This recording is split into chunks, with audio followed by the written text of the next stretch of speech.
At 3 in the morning on a cold Tuesday in October, a Russian intelligence officer sat alone in a small room near Rostov and pressed a single button on an encrypted terminal. He had no idea that the 12-word message he just sent would, 6 hours later, leave an entire Ukrainian airfield in complete silence and pull 2 foreign intelligence agencies into a search that would last more than a year. The room was no larger than a hotel bathroom. Gray walls, no windows, one old desk, and a single overhead light that flickered every few minutes. The officer, a 38-year-old man whose colleagues only knew by his call sign Korshun, had spent the last 4 hours staring at a blinking cursor. In front of him sat a black terminal connected to a private military communications network that, according to later reports published by an independent European research group, did not appear on any official Russian inventory list. The keyboard had no labels. The screen showed only one line of text and a timer counting down from 40 minutes. He had been told 2 things during his briefing earlier that evening. First, that the message had to be sent at exactly 3 in the morning, not a second earlier and not a second later. Second, that after pressing the send button, he was to walk out of the room, leave his identification badge on the desk, and never return to that building again. He had not been told what the message would do. He had not been told who would receive it. He had only been told that it would matter. The message itself was a simple instruction. 12 words written in a custom code that had reportedly been developed over a period of 19 months by a small team of Russian software engineers based in St. Petersburg. The words, on their own, meant nothing. Translated literally, they read like a fragment of a weather report. But each word, according to the research group, served as a key, a trigger, a door that, once opened, would unlock a chain reaction across thousands of kilometers. The message did not travel in the way a normal email or radio signal would travel. It was bounced through 3 commercial communication satellites, hidden inside the metadata of an unrelated weather forecast that was sent to dozens of recipients across multiple countries. Only one of those recipients, a small server tucked inside a building in Eastern Europe, knew what to do with it. 600 kilometers to the west, at a Ukrainian airfield that operated under a name that has still not been publicly confirmed, 27 aircraft sat in their hangars. Among them were modern fighter jets, transport planes, and 3 radar control vehicles that had been delivered earlier that year through an agreement with a Western partner. 41 technicians were on duty that night. The shift supervisor, a 32-year-old woman named Olena, was finishing her tea in the operations room when the first warning light appeared on her monitor at 3:13 in the morning. She did not panic. Warnings of this kind, according to her own later statements to local press, happened 2 or 3 times a week. Most of them were false alarms caused by faulty cables or temperature fluctuations. She had grown used to them. But this one, as she would later say, felt different from the very first second. Within 4 minutes, 6 more lights appeared, then 10. Then every monitor in the operations room started showing the same message in red letters. The radar systems were failing one by one. The internal communication network between the hangars went down at 3:28. The lights inside 2 of the hangars dimmed and then went out completely. The fuel pumps stopped responding to manual commands. The automatic door system on the main hangar froze halfway through its opening cycle. By 4 in the morning, the airfield was, in the words of one technician later interviewed by a Polish journalist, like a body that was still warm but had stopped breathing. Olena tried calling the regional command center on 3 different lines. 2 of them were silent. The third one rang for 9 seconds and then disconnected. She walked outside into the cold night air and looked up. The sky was clear. The base around her was, for the first time in her 4 years of service, completely quiet. The aircraft were not damaged. No explosion was heard. No drone passed overhead. No missile struck the area. According to the official report that was later partially released, every system simply stopped working at the same time, in a sequence that could not be explained by any single cause. The Ukrainian air defense units stationed nearby were not affected.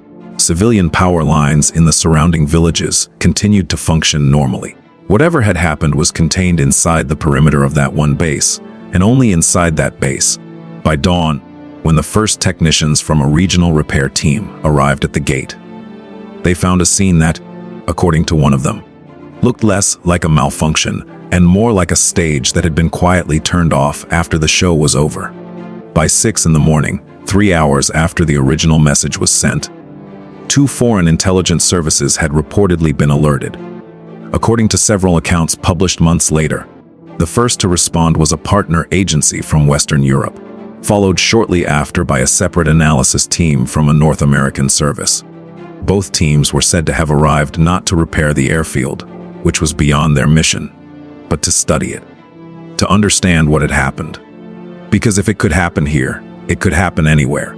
The first analysts walked through the hangars with notebooks, sealed evidence bags, and portable scanners that, according to one source, were capable of detecting electromagnetic signatures that standard equipment would miss. They did not speak to the Ukrainian technicians for the first 2 days. They simply observed. They photographed. They listened to the silence. The investigation, according to those same accounts, lasted more than a year. Analysts examined every cable, every chip, every piece of software that had been installed on the base over the previous 4 years. They studied shipping records, supplier contracts, and personnel files going back to 2019. The theory that eventually became the most widely accepted, although it was never officially confirmed, was that a small number of components, possibly fewer than 20 in total, had been quietly modified at some point during their journey from a manufacturer in one country to the airfield in another. Each component was harmless on its own, a small piece of metal here, a simple chip there, a cable with one extra wire. But when activated together, in the right sequence, by a signal sent from the right terminal, they could turn an entire base into silence. The Russian officer who pressed the button never appeared in any public document. The room near Rostov was, according to local residents who were later interviewed by a Latvian newspaper, emptied within 72 hours. The desk was gone. The terminal was gone. Even the carpet had been replaced. The building itself was sold to a private logistics company 3 months later. No charges were filed. No statements were made. The man known only as Korshun was, according to one report, transferred to a different department and continued his career in a quiet position far from the front lines. Some analysts have speculated that he may not have known the full purpose of his work, even after the operation was complete. Others have suggested that he knew exactly what he was doing and that his silence was, in itself, part of the design. For Olena, the shift supervisor, the night of October became something she would later describe as the night the lights went out, and never quite came back on the same way. The airfield was eventually restored, although the process took several months and required the replacement of components that were not easy to source during wartime. Some pilots who had been stationed there were reassigned to other bases far from the original location. 2 of the radar control vehicles were taken to a different facility for full disassembly. And what was learned from them, according to a brief mention in a later defense report, has reportedly changed the way certain Western militaries approach the inspection of their own equipment. The base, according to recent satellite imagery, is now operating again, but with a security protocol that, according to defense analysts, has changed completely. Every component, every cable, every piece of software is now traced from the moment it leaves the factory to the moment it arrives at the gate. Nothing is trusted, nothing is assumed. Nothing is ever again allowed to sit quietly in a wall or a cabinet without being checked. What happened that night was not, in the end, about one airfield. It was about a question that, according to multiple defense researchers, has not been fully answered even today. How many other systems, in how many other countries, are sitting quietly with components that have been modified somewhere along the way? The story of the 12-word message has, according to some analysts, changed the way modern militaries think about supply chains and about the long, slow patience of intelligence work. Because the most powerful weapons are not always the loudest. Sometimes they are the ones that arrive years before they are used and wait for the right 12 words at exactly the right time. If this story made you think differently about how modern conflicts are really fought, take a moment to subscribe to this channel. Every week we look at operations that the major news networks rarely cover in this kind of depth. Hit the like button if you want more analysis like this one, and turn on the notification bell so you do not miss the next case study. In the comments below, Let us know which side of this story surprised you the most, and which operation you would like us to examine next. Your suggestions help shape what we cover. Thank you for watching, and we will see you in the next analysis.